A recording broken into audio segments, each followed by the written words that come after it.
മിഴാവും ചേങ്ങലയും അണിയറയിൽ മയക്കം നടിച്ചു കിടക്കുന്നു.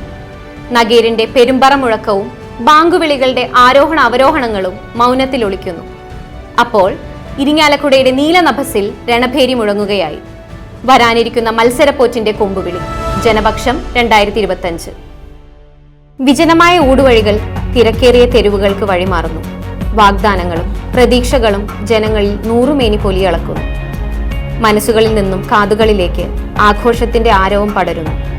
ഇപ്പോഴിതാ വീണ്ടും നിങ്ങളുടെ ഊഴമായി. ഇനി നിങ്ങൾ വിധിക്കുന്നു നിങ്ങളുടെ ഹിതം. ജനപക്ഷം 2025. നഗരസഭയിലെ 1 മുതൽ 43 വാർഡുകളിൽ സിറ്റി ന്യൂസ് നടത്തിയ ഓട്ടപ്രദക്ഷിണത്തിന്റെ നേർക്കാഴ്ചയുമായി ജനപക്ഷം 2025. ആകെയുള്ള 43 വാർഡുകളിൽ 19 വാർഡുകൾ വനിതകൾക്കായി സംവരണം ചെയ്തിട്ടുണ്ട്. പട്ടികജാതി ജനറൽ വിഭാഗത്തിന് 2 വാർഡുകളും പട്ടികജാതി വനിതകൾക്കായി 3 വാർഡുകളും സംവരണം ചെയ്തിട്ടുണ്ട്. 653 പുരുഷ വോട്ടർമാരും 728 സ്ത്രീ വോട്ടർമാരുമടക്കം 1381 വോട്ടർമാരുള്ള 37-ാം വാർഡായ പൊറത്തുശ്ശേരി വാർഡ് വനിതകൾക്കായി സംവരണം ചെയ്തിരിക്കുന്നു. വടക്ക് കാർളം പഞ്ചായത്ത് അതിർത്തിയും കിഴക്ക് കാർളം പഞ്ചായത്ത് അതിർത്തി മുതൽ ചെമ്മണ്ട പൊറത്തുശ്ശേരി റോട്ടിൽ നിന്നും ചെമ്മണ്ട ബൈലൈൻ റോട്ടിൽ ഇടത്തോട്ട് തിരിഞ്ഞ് ചെമ്മണ്ട 2ാമത്തെ ബൈലൈൻ റോഡ് വഴി ചെമ്മണ്ട പൊറത്തുശ്ശേരി റോട്ടിലൂടെ മനക്കൽ ഇടവഴി വഴി കൊട്ടേപ്പാടം റോഡ് വരെയും തെക്ക് ചെമ്മണ്ട പൊറത്തുശ്ശേരി റോട്ടിൽ നിന്നും ആരംഭിച്ച് മനക്കൽ ഇടവഴി കൊട്ടേപ്പാടം റോട്ടിലൂടെ കാർളം പഞ്ചായത്ത് അതിർത്തി വരെയും പടിഞ്ഞാറ് അന്താരത്തോട്ടിലെ കാർളം പഞ്ചായത്ത് അതിർത്തി വരെയുമാണ് അതിർത്തി.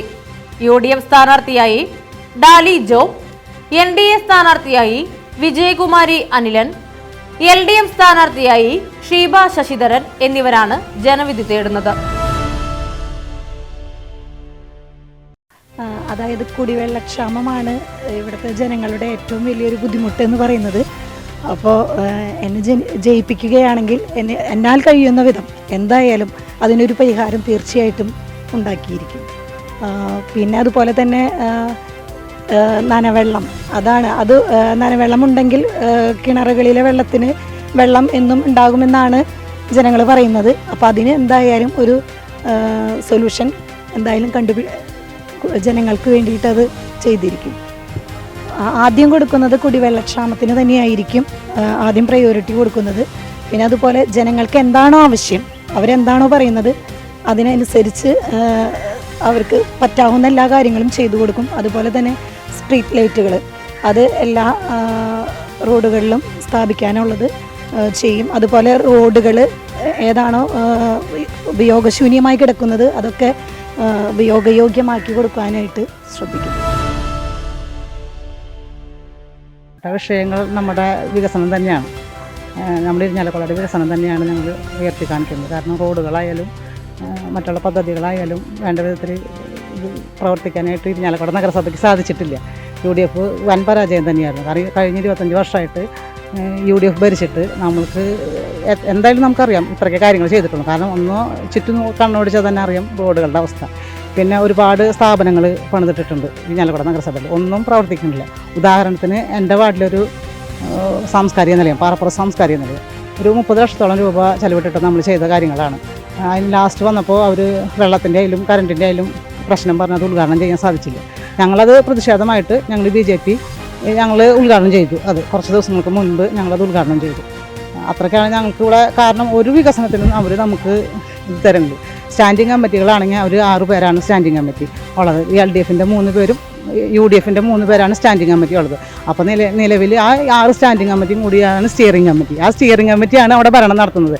2 പേരും അങ്ങോട്ടും ഇങ്ങോട്ടും പഴി ചരുന്നതല്ലാണ്ട് ഒരു വികസനം അവിടെ നടത്താൻ ഉദ്ദേശിക്കുന്നില്ല. പിന്നെ എന്തായാലും നമ്മളെ LDFനെ കുറിച്ച് പറയുകയാണെങ്കിൽ നമ്മുടെ കരുവന്നൂർ പ്രശ്നം എടുത്ത് പറയാൻ നിങ്ങൾക്ക് എല്ലാവർക്കും അറിയാവുന്ന കാര്യങ്ങളാണ്. നമ്മൾ ഓരോ വീടുകളിൽ ചെല്ലുമ്പോഴും ഈ കരുവന്നൂർ പ്രശ്നത്തിൻ്റെ കാര്യങ്ങൾ, ബാങ്കിൽ പൈസ ഇട്ട ഓരോ അവസ്ഥകളാണ് നമുക്ക് കാണാൻ സാധിക്കുന്നത്. ഓരോരുത്തരും പറയും ചേച്ചി നമുക്ക് അന്ന് പൈസ കിട്ടും, ഇന്ന് പൈസ കിട്ടുന്നുള്ള. ഞങ്ങൾ തന്നെ ഒരുപാട് അപേക്ഷകൾ ഞങ്ങളിപ്പോൾ ഈ 5 വർഷത്തിനുള്ളിൽ അവർക്ക് അപേക്ഷ എഴുതി കൊടുത്തിട്ടുണ്ട്.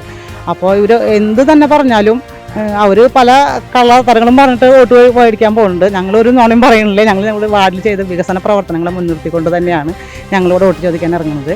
നിലവിലെ വിഷയങ്ങൾ കുടിവെള്ളം തന്നെയാണ്. കുടിവെള്ളം ഒരു 80 കണക്ഷനോളം നമുക്ക് അമൃത് പദ്ധതിയിൽ ഉൾപ്പെട്ടിട്ട് നമുക്ക് ചെയ്യാൻ സാധിച്ചിട്ടുണ്ട്. അതിൽ പകുതി കണക്ഷൻ നമുക്ക് കൊടുക്കാൻ സാധിച്ചിട്ടുള്ളൂ. പൈപ്പ് വന്നില്ല എന്നും പറഞ്ഞിട്ട് അവർ കുറേ ഇതുകൾ പറഞ്ഞു.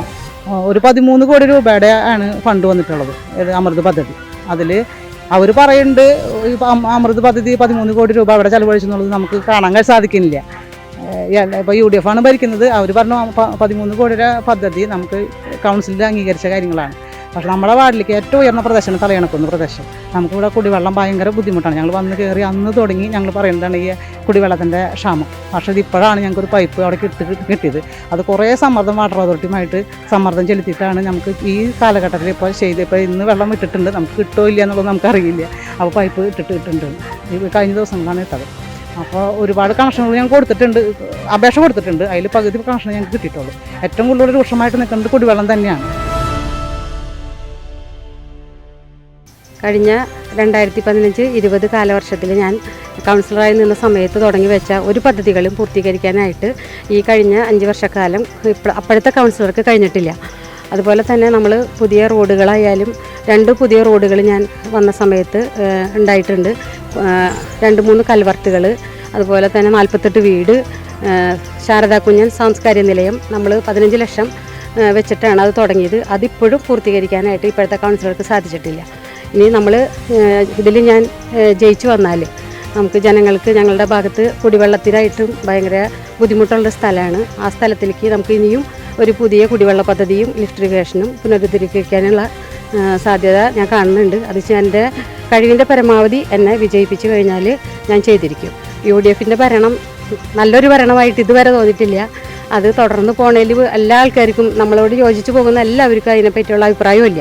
വേറൊരു ഭരണം LDF ഭരണം കാഴ്ചവെക്കണം എന്നുള്ള രീതിയിലാണ് എല്ലാ ജനങ്ങളുടെയും അഭിപ്രായം ഉന്നയിച്ചുകൊണ്ടിരിക്കുന്നത്. അത് നമുക്ക് കുടിവെള്ളം തന്നെയാണ് ഞങ്ങളുടെ തലയണക്കുന്ന് പ്രദേശത്ത് ആൾക്കാർക്ക് ഭയങ്കര ക്ഷാമമായിട്ട് നിൽക്കുന്നത്.